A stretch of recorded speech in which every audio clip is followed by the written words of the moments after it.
Are you guys ready for another episode of The Standard? We've got one coming to you right now. This guy, I heard his name for the very first time on a podcast. I heard what he was saying. I was actually going for a run at the time, and his words made my pace of my run accelerate. So he has quite a bit to say and some powerful words when he's speaking. So a guy that I've reached out to help me with some of my projects with my graduate degree, somebody that I've just leaned on and asked questions and picked his brain about with education, a handful of things, a handful of topics that we've discussed, a fantastic researcher and a really great guy, Dr. Brady Scott.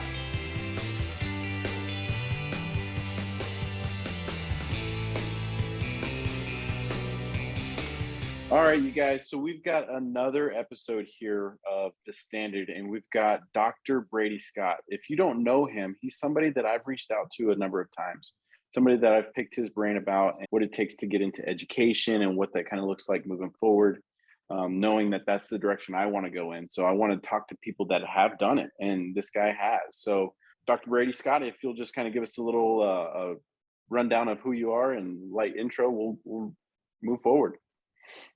Sure. So thanks, JJ, and thanks for having me. So my name is Brady Scott, and I've been a respiratory therapist since 2001. So I've been around for a while.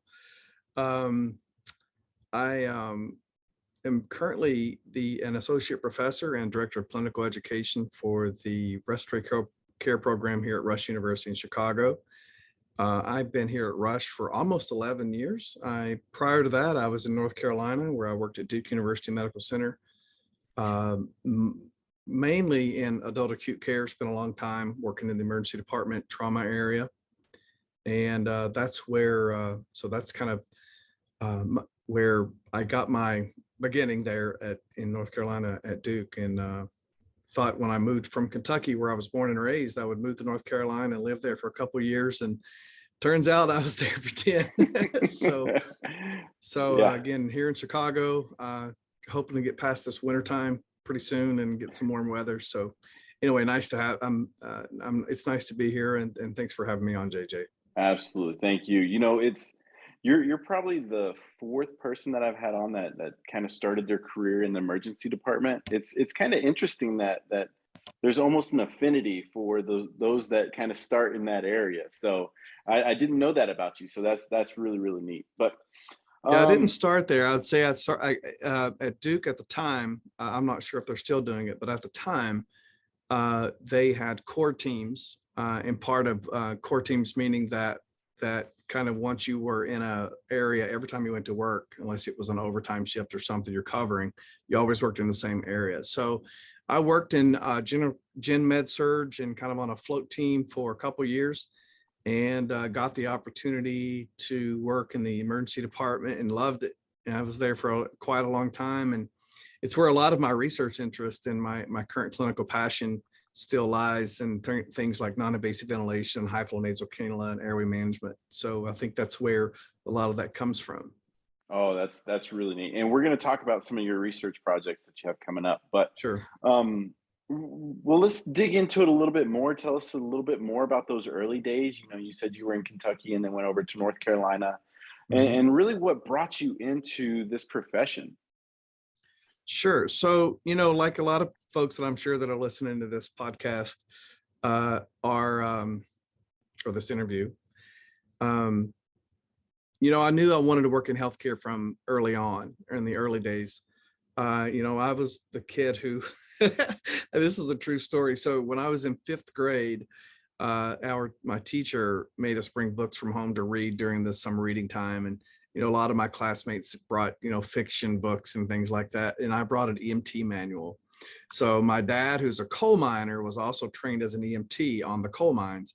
They trained a certain amount of their workers to know how to respond when somebody got injured, and he had an EMT manual. So while my classmates were reading things, whatever, fiction, I was reading, about bag valve mass resuscitation in fifth grade.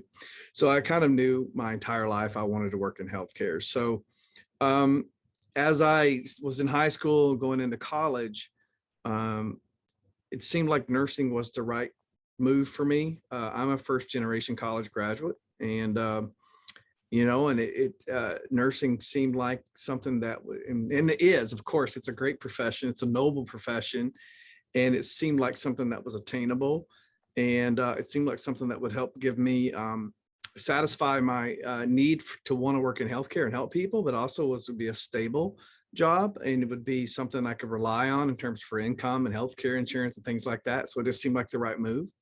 So when I got out of high school, I enrolled at Morehead State University in as a pre-BSN student, and spent the first 2 years of college, one, trying to figure out how to be a college student. If I be real, I had no idea how to be a good college student. But I thought that I was wanted to be a nurse. And at the end of that second year, I just didn't feel like I was in the right place. I didn't feel like I was chasing the right goal. And I didn't feel like I was at the right, even institution. And there's no knock on Morehead State. I just kind of wasn't thriving, I guess. And so I reached out and I started looking at other professions, and found respiratory care. And this was in like 1999 ish, maybe earlier. So the internet wasn't great. So I was reading things like pamphlets and things like that about it. Yeah. And, reached out to the program director, ultimately got an interview, and made, an application, submitted, and got accepted to the program. And I'm one of the lucky students, JJ, that when I entered the program, I just kind of felt like I belonged there, and it just felt right for me. And the rest is history. Yeah. That's how it worked. So when you were kind of thumbing through these pamphlets, did you know anything about respiratory therapy or So I respiratory? did. Yeah, actually, believe it or not, I did. So when I was in high school, I did early in high school. I was young. I was before I could even drive my own car. I actually spent a couple summers volunteering at a hospital, and worked in various places around the hospital. And I got to see various professions work. And although I really didn't understand what they were doing, I kind of got to, at least I was introduced to this concept of respiratory therapists, and I saw them there doing things. Although at the time, of course, I had no real context of what they were doing. And also, I mentioned my father a minute ago. So my father, who is now a retired coal miner, so he, after 42 years, he's decided to take a break. But at the time, so when I was probably, I don't exactly remember how old I was, but early teens or something, my dad actually was injured at work. He had a pretty severe foot and ankle injury from falling off a piece of equipment that required him to go have surgery. And again, I'm sure I'm getting the details not quite right here, but there was a program in the state of Kentucky where they were helping, I think it was called something like dislocated miners program, or relocating miners, something like that. And where they were kind of help coal miners get into other industries as the kind of coal industry was kind of sputtering along. And so my dad actually went to like one of those tech programs where he was like CRT eligible. I don't think he would have been RRT eligible. So there, if that draws any kind of time frame of what we're talking about. So I was introduced to respiratory therapy training through my father, although my dad actually never became a licensed RT. So once, by the time he got kind of through the program, he actually went back into the mining profession, and that's what he'd done. But so I still knew what it was. So I think that prompted me, looking back, I guess I was probably prompted to look at respiratory care, because I remember sitting out on the deck and, my dad reading his books, and we're talking about, atelectasis, and I'm like, what's that? Things like that. And, and that's kind of how I fell into it in a way. And so, and at the same time, I think it met my personality. I really wanted for myself a really deep understanding of something, right? I wanted to be an expert. I wanted to really dive into something and know a lot about it. And so I looked at things like physical therapy and other things, but I kind of wanted that critical care aspect, in the hospital, in the ICU setting. So that kind of merged all that together. And then, I applied and was accepted, and that's how it happened. And, and then I went to school there, and I worked part-time at a hospital in a physical and occupational therapy department, and got a lot of good bedside experience there. But I think, to go back, I guess I'm a lucky person that, it was like the day I sat down in class, I'm like, okay, I'm in the right place. And, I think when you find something like that, you really start to become your best self. Yeah, that's a great story there, Brady, because you know, not everybody kind of goes into the profession even having a clue what it is. I Yeah. think that may be a little bit different now, Yeah. 15, 20 years ago, we didn't have all the resources that, this generation does. And that's not a knock on them. That's just like No, they no. have that I mean, information right in front of them now. no, And, no, and or, we are for sure a found profession. We are a yes, found profession. I love that. It is not rare that we are, well, I didn't get into this program, so I'm coming to this program, or I didn't even know respiratory therapy was a thing until I was already in college or something like that, which I think needs to be, I think that, at the end of the day, I think maybe the pandemic's actually probably shined a little light on that. But, I hope as we go through, in the future, we can, get out there and let people know who we are more, that way we become more of a primary target as a profession. And JJ, you and I have talked many times, I'm very lucky to have become a respiratory therapist. I think that's given me opportunities that I'm not sure I would have had otherwise. Right. You never know what your career would have been. I mean, there's no way to predict that or whatever. Yeah. But like I said before, I'm a first gen college graduate. I'm a little kid from a little town in Appalachia, Kentucky. And, respiratory care has given me the opportunity to meet people quite literally all over the world. Yeah. I've had the privilege to go to China and go to Saudi Arabia, down to Mexico City. And I mean, how can you beat that? Right. Yeah. I mean, and so I take notes through these, and I Yeah, sure. definitely wrote down, we are a found profession, because I think that is so true. That is very true, because Yeah, like respiratory found me. I did not know anything about it. sure. But I think things like this, getting the word out and having interviews like this and just talking about what we do and who we are Yeah, and how we can set the bar and kind of move the bar as we continue to progress is sure. just kind of getting more information and knowledge out there. Um, you talked about, kind of, we'll stay in the early days for right now. You talked about, making that move from Kentucky over to North Carolina, starting in the med surge general wards and then going into the emergency department. Did you have any mentors that kind of helped you develop your practice? And do you have any mentors now that kind of help you with the education aspect of it? Yeah. So let me back up to how did I end up in North Carolina? Um, when I was close to graduation, I went to my director of clinical education's office, which is what I do now, and sat down in his office and kind of said, "What do I do now?" And then he asked me the simple questions of, and at that time I'd had 4 years of college and I was getting an associate degree. So I said, "Would you like to go ahead and get your bachelor's degree?" I said, "Sure, but in reality, I need a job. I need to get out and work and make some money." My parents were helping me pay for everything. And, although I was working full time, or not full time, but part time, but my parents were making sure that I didn't have to slow down. So they were really sacrificing a lot for me, and I could see it. And, I'm like, I need to get a job. And so he goes, "Well, what are your career goals?" And I remember actually saying this. I want to be the best in the business. I want to be among the best in the business. I really want to be, I don't want to be an average RT, whatever that is. I just said, I want to be a great RT. That's, of course I was at the time, about 21, 22 years old. Sure. I'm not even sure I knew, anything at all for myself. But, you know, that was kind of what I said, you know, and my DCE said, well, you should go to Duke.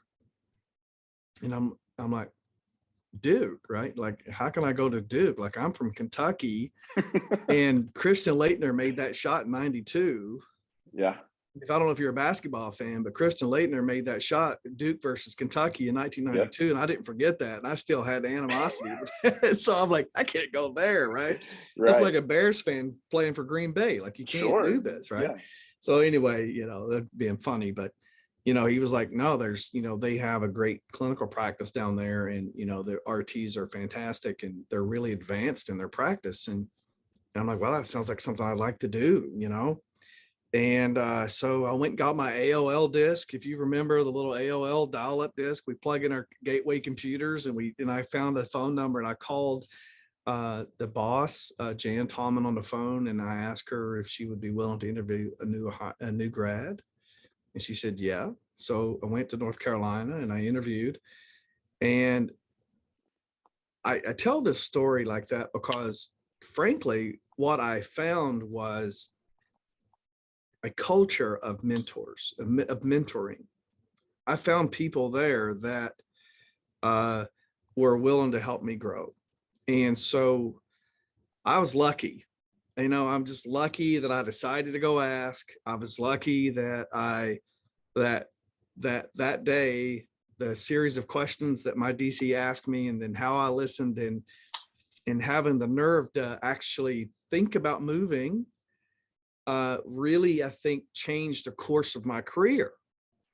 Because when I went to North Carolina, I met people that I am sure that have shaped my career.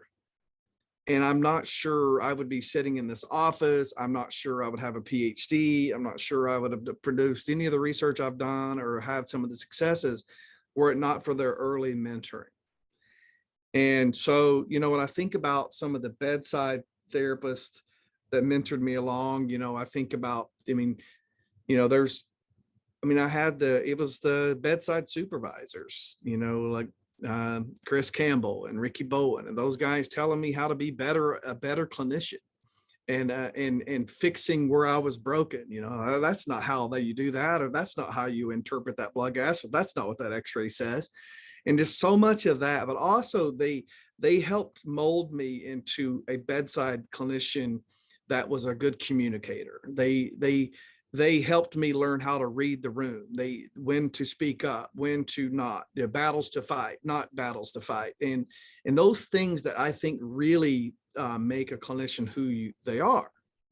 And what I, you know, and there's others. I mean, it's not just those two. It's Joe Shepard and all these other folks that that taught me so much about patient care.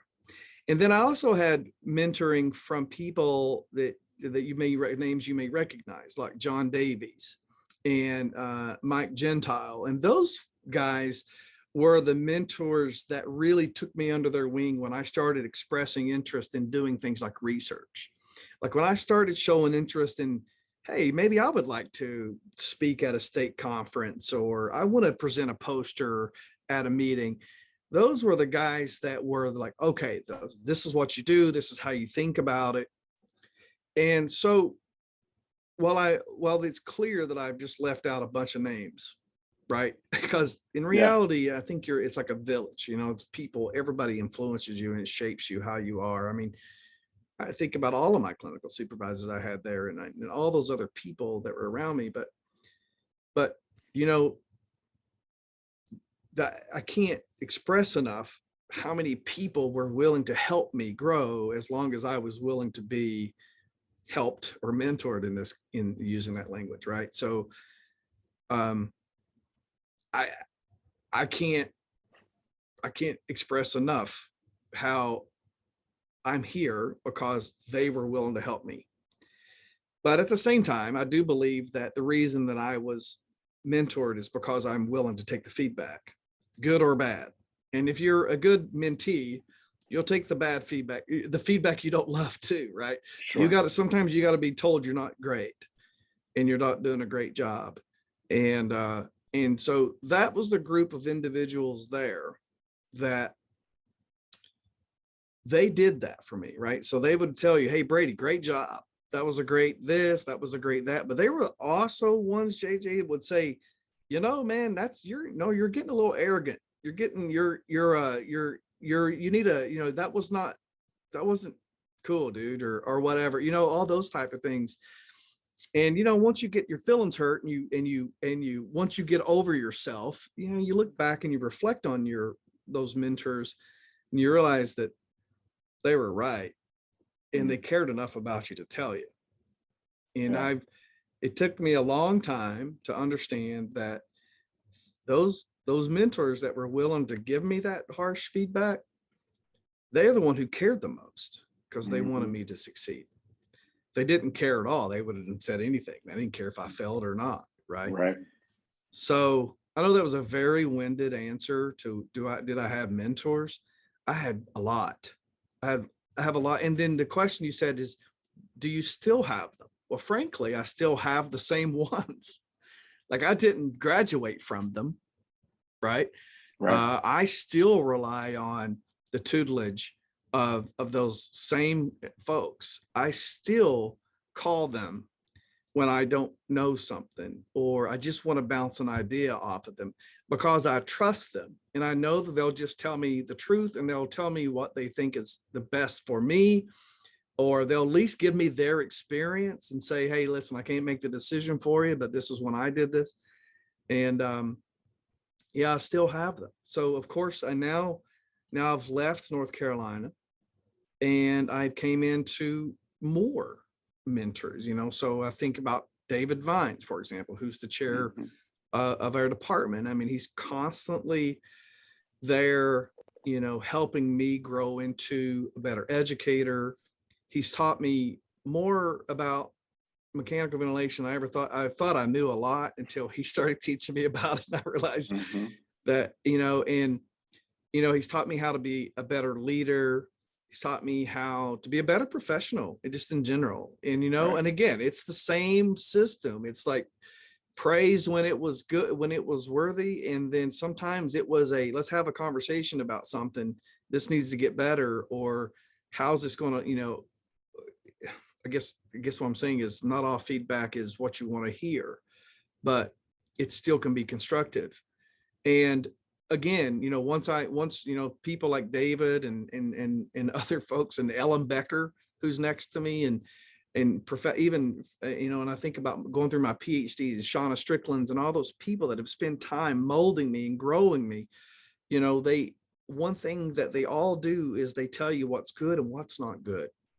And I think that's important. And I think that, and I'm just lucky that all of those individuals have taken their time to help me grow as a professional. But mentoring is why I'm sitting here. I can hear it in your voice and I can see it in your face, the affinity and the passion that you have for these individuals, because you truly, like, there's a two-way street of communication and caring for each other, in the sense that we just want to see each other grow. We just want to see things better. And one of the things that you said about Duke is that they had a culture of mentoring, right? And I think that is something that is so valuable, because that right there, talking about what this kind of interview and the title of it, the standard, that kind of sets a standard for the professionals that are within that department, and where that can spider out from there. I'm grateful that you shared what you did, because I can tell the feelings that are behind each and every one of those words. When I became, I think about these folks, and when I became a fellow of the AARC, I get this letter that says, congratulations, you basically, I'm probably paraphrasing obviously, but you're now considered, you become a fellow of the ARC. It was a weird feeling, right? Like his excitement, like I was so excited, like I'd met a goal, but at the same time, you start wondering, did I deserve that? It's this weird feeling you get, it's almost like it's not real. And I remember I reached out to some Duke colleagues and I thanked them. And I said to them both, two of them that I had sent an email to, and I said, I don't know how to repay this. I don't know what to say. I don't have the words. What I know, so all I can say is thank you, you know? Mhm. And one of them replied back and said, you don't have to thank us. Somebody helped us too. Your job is to pay it forward, right? Mhm. So your job is not to thank us. Your job is to pay it forward because somebody helped us. And then this is how it works.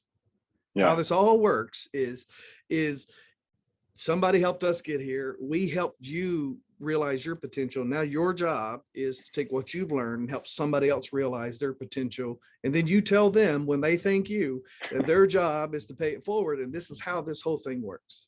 absolutely. And, and again, I just can't, it's almost like I want to sit here with a list of like 50 names. I mean, I think about even somebody like as famous as Neil McIntyre. Mhm. Somebody as famous as Neil McIntyre giving me the opportunities to teach and do those things at the level that he does, and how I've watched him communicate and teach and how that's mentored me as a professional. I just can't, there's just so many people that have shaped me that, I, it's incredible. And I've been very lucky, very, very lucky. I'm kind of going through a study of influence right now, and I'm, soon going to do some presentations on leadership and influence, and you don't realize how much influence you have around you, and sometimes it's direct influence and sometimes it's indirect. And Sure. it's really great to see that you've had the time and you've put the thought to realizing how many people have put into you and shaped you to who you are. So that's super super cool. um you mentioned the AARC and being Mhm. part of part of the fellowship there, and what has the AARC meant to you? We talk about different organizations and maybe state societies, national societies. What does the AARC mean to you? So the ARC has a tremendous meaning to me in terms of a few different things, right? So first of all, let me say that through the AARC and through the AARC events, like the national meeting, summer forum, and even state society meetings, I've made literally some of the best friends in the world, right? And some of my very best friends now are RTs that I don't even know their address. I've never seen their house. You know what I mean? But I Yep. could call them on the phone right now, and it's like calling up a buddy that I grew at the high school with. And I've met so many men and women that have again influenced me even on that, from that level, that have made me stronger professionals, that have challenged my thoughts on things, that some people that I look up to, and I'm just look at the amazing work they've done or how they've influenced patient care and those things. And I just can't, so when I think about what does the ARC mean to me, I think I just sometimes it's like instantly I start seeing faces, just the networking and the amount of people that I've met. And shoot, JJ, just to think about even during the pandemic, right? Who did we rely on? Like when not only did I use my kind of like group of friends that I met through the ARC as professional friends, as hey, bouncing off ideas, or hey, what are you guys seeing, or how are you guys doing this, or do anybody have a policy for this or that and the other? Like literally we have a group text amongst some friends that I met through the ARC that we just checked in on each other, like a roll Yeah. call, Yeah. and we still roll call each other. Hey, roll call. Nobody, haven't heard it. How's everybody doing out there? And Hmm. sometimes we snap pictures of our family, we're out, doing this with our kids, or whatever. And it's just like this circle of friends that I've created, that having this, single, like this organization and the events from the organization has brought forth in my life. And I can't repay that. I mean, shoot, we even published a paper in the Respiratory Education Annual. It's like I look at that list of friends and names on there, and I think these were some of my best friends coming together to try to solve a problem, and we published a paper on it. It was fun. So, but other than that, I mean, the AARC has, beyond what they do for our profession, which I think is a lot, and I think that the AARC should be recognized for that. And I have a terrible bias towards this. And for some people who are rolling their eyes and saying, well, Brady sounds like he worked for the AARC. Let me tell you, I think the AARC is important for us. I think that they do a tremendous amount of work in terms of advocacy, at the federal level, doing work like that. I think that, the amount of education that AARC provides in so many different webcasts and lectures and different ways to get CE credit is incredible. I mean, you can get CE credit even through the journal, Respiratory Care Journal, if you wanted it, right? I mean, there's numerous opportunities for education. And so I'm a huge nerd, man. I'm constantly educating myself. I'm constantly trying to be better than I was yesterday. And so when I look for that education, I'm going to the webcast, I'm going to the journal cast, I'm reading the journal, I'm reading the papers, the articles that are coming out in the AARC news and things like that, that help me strengthen myself as a clinician and as a professional. And I just think that the AARC is extremely important for our profession. I hope that if anybody's listening and they're not AARC, members, and you don't know why you're not a member and what do they do for me, shoot me an email. I'm happy to update you on what I believe is true. If nothing else, go look at the journal.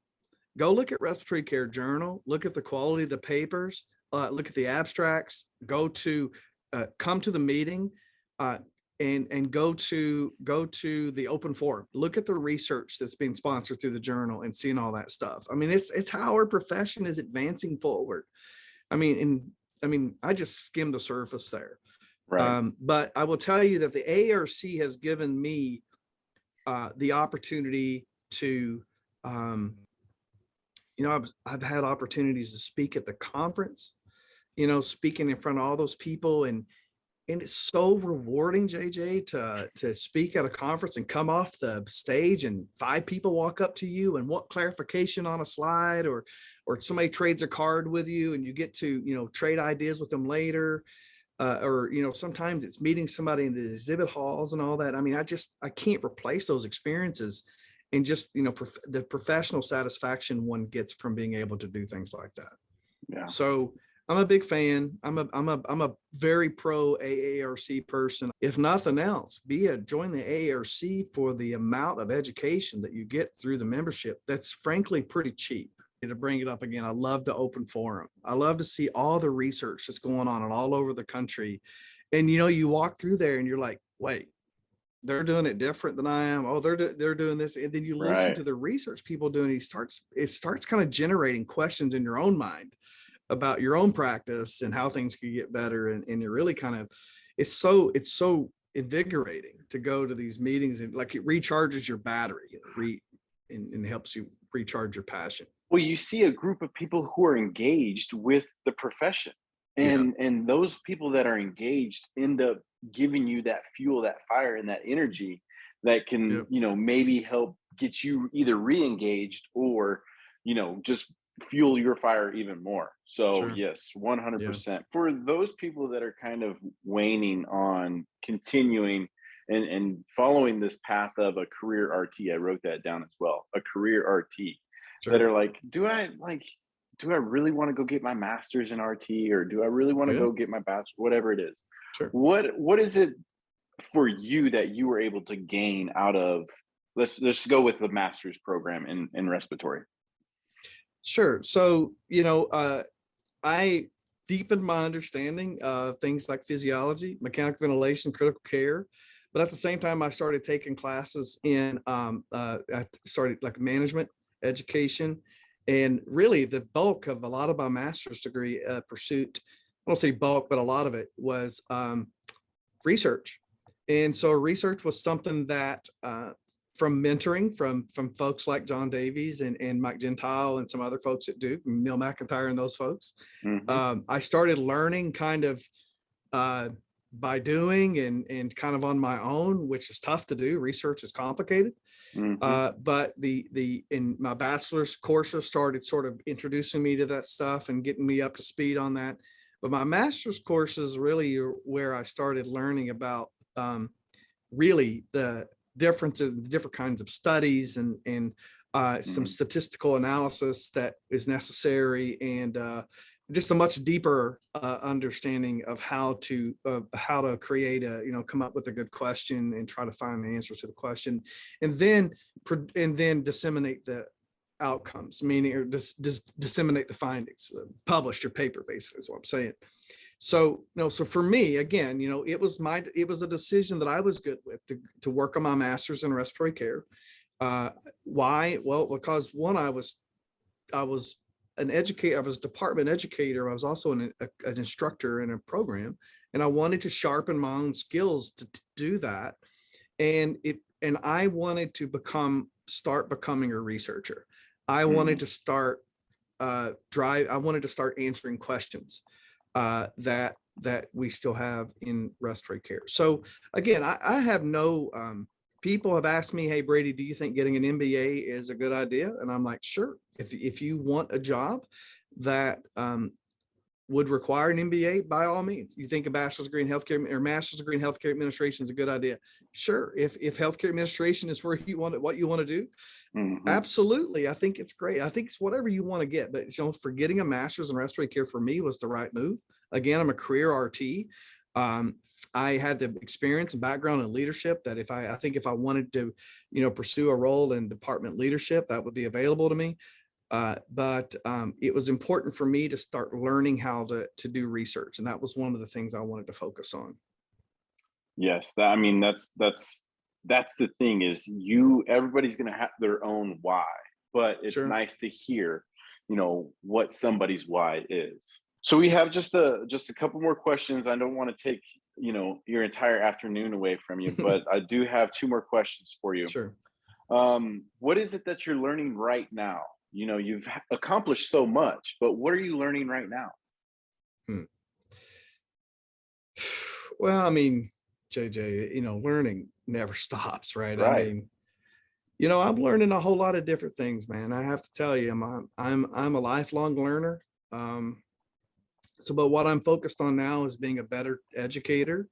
I certainly want to be a better researcher. It's important. I really want to answer some of the important questions in our field, and know how to answer them and get the information out to RTs and physicians and nurses and those that will be impacted by our research, so that patient outcomes can ultimately improve. It's important for me where I'm at in my career right now to become I want to become an effective researcher. I want to be somebody who can help answer important questions in our field. And I really want and hope that, I can contribute to the data in a way that it impacts practice in a way that patient outcomes improve. So that's kind of where I'm at with those 2 major Absolutely. areas. So huge research guy. We're getting a lot of that. Do you have any research projects in the works right now? Sure, probably too many. So, okay, how that gets started. But yeah, we're looking at a few different things. Your 2 hottest irons in the fire. Oh, sure. So, well, I mean, I think one of the big interests I have right now is trying to understand the influence of high flow nasal cannula oxygen therapy, high flow nasal oxygen therapy on swallow function, to see whether or not, or to try to better understand clinical practices across the country of what people are doing. So if you have a patient who's in your ICU who's on a high flow nasal cannula, should they eat? And if they should eat, what should they eat?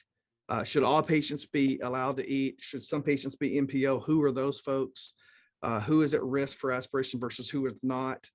Those type of things. So I'm interested in some of that work that we're doing. Got some interest in also actually high flow nasal cannula is a couple of different things that we're trying to understand. Is one is how to titrate it and create initial settings, based on some physiologic things. Also trying to, have some work with some pulse oximetry stuff that I'm looking at. We published a paper a year or two ago on cell phone or like mobile phone or smartphone pulse oximetry, just trying to look at, some of the devices that are out there and see how accurate they are and what impacts at some of their accuracy. And yeah, all kinds of things going on.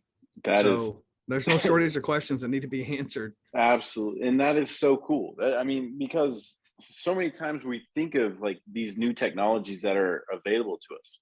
The one that we wear, the ones that we wear all the time that could be potentially monitoring.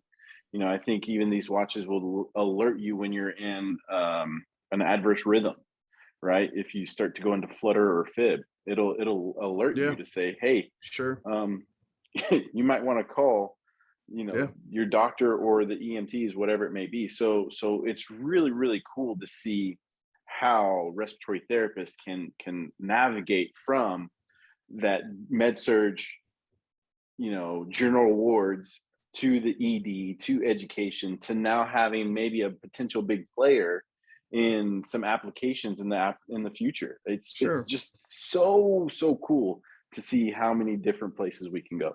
Oh, there's tons. And then it's funny how these things work, right? So you get the right kind of, at the end of the day, JJ, so I'm going to go out for whoever's listening, who's the naysayer of advancing education, right? So people ask me, do you really learn anything when you go to school? It's like, well, I didn't lose knowledge. Of course I learned things, right?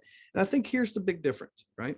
So here's how the paper that we published on cell phone pulse oximetry happened. So I was on the Metro train, the train from my suburb to Chicago, coming to work with a colleague of mine.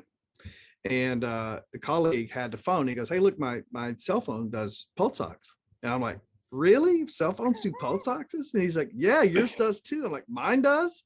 And it was a Samsung. And I'm like, wow, look at that. And I said, well, does it work? And he's like, yeah. I said, no, does it work? Is it accurate? Can we trust it? And the colleague's like, I don't know. And it looks good. And I said, but what about sick people? Can somebody who actually needs a pulse ox use this? And he's like, I don't know. I'm like, because it does, I don't need it. Like, I'm 42 years old. I have no lung disease. I don't really need a pulse ox. I'm not sick. I feel fine. I don't really need this. But what if I have chronic lung disease? Can I use that instead of a pulse ox? Is it reliable? Is it reliable? Is it accurate? And I think here's where advancing your education makes the difference. So instead of just asking the question, I wonder if it works, we just said, let's design a study and we'll study it. And we went to the IRB and we got IRB approved, and we ran a study on patients having a 6-minute walk test.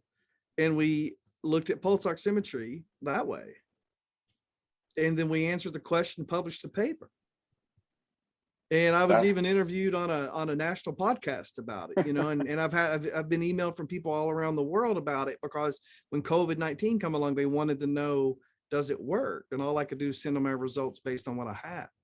Right. But I mean, I think that is something I could not have done several years ago, because I didn't know how.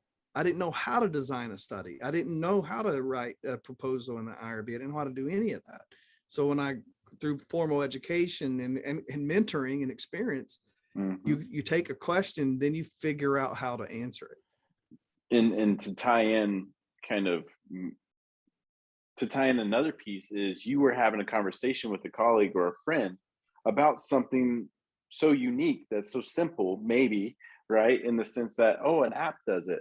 And then you take it to that next level, and having those advanced degrees and those graduate level degrees and your PhD allow you to do the actual research to figure out, if this idea, idea actually, it's just how to operationalize it, right? It's just like, I would like for somebody to answer the question. Like, well, okay, I'll do it.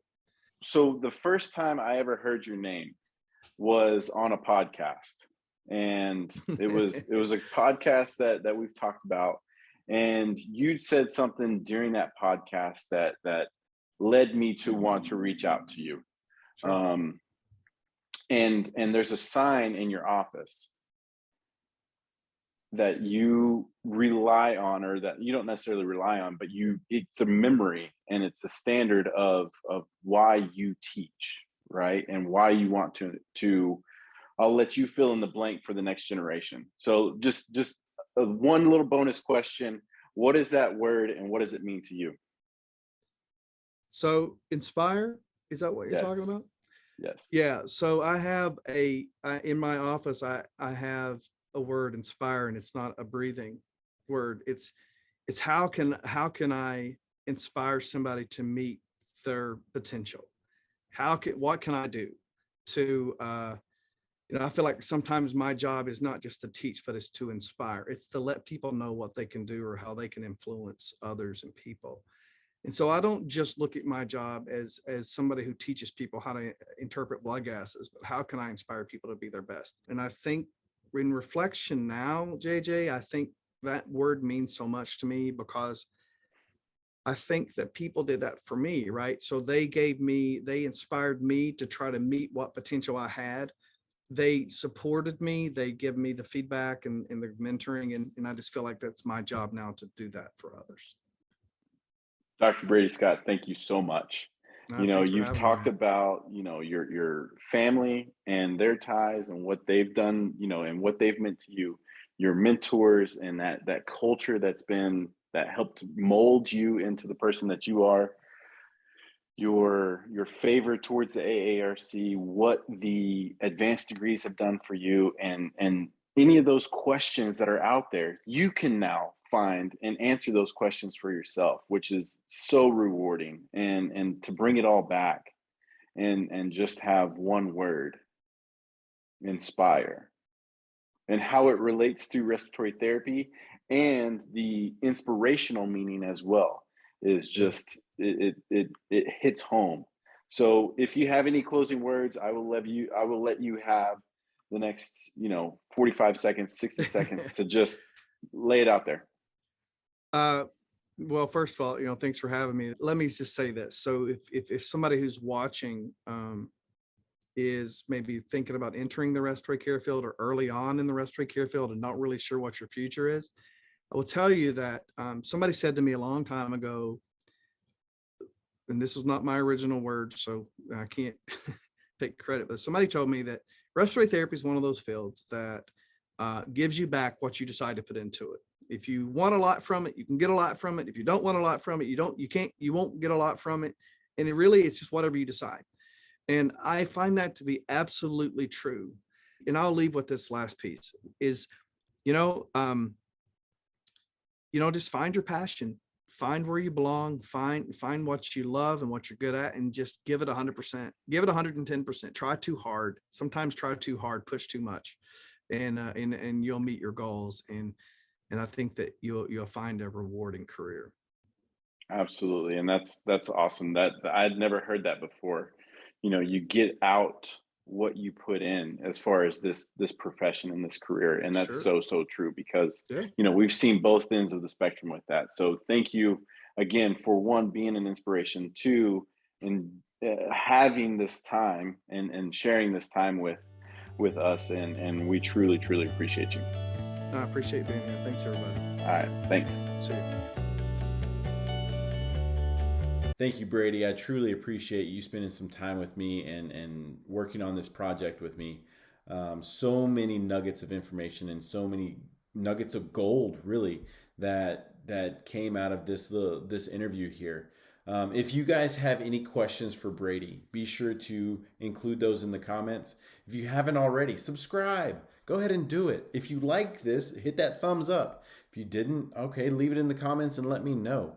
But if this is something that you would like to do, just to have a simple conversation, I'm here and I'm always ready to have those so that we can extend the arm of respiratory therapy. If we really want to fill the seats in the classroom and fill the positions in the scheduler that's empty, we've got to get more awareness out there. So if you want to be a part of that, send me an email, hit me up on the flow code, let me know that you want to be a part of this. I'm happy to include any and everybody. So looking forward to the next one, and we'll see you guys soon.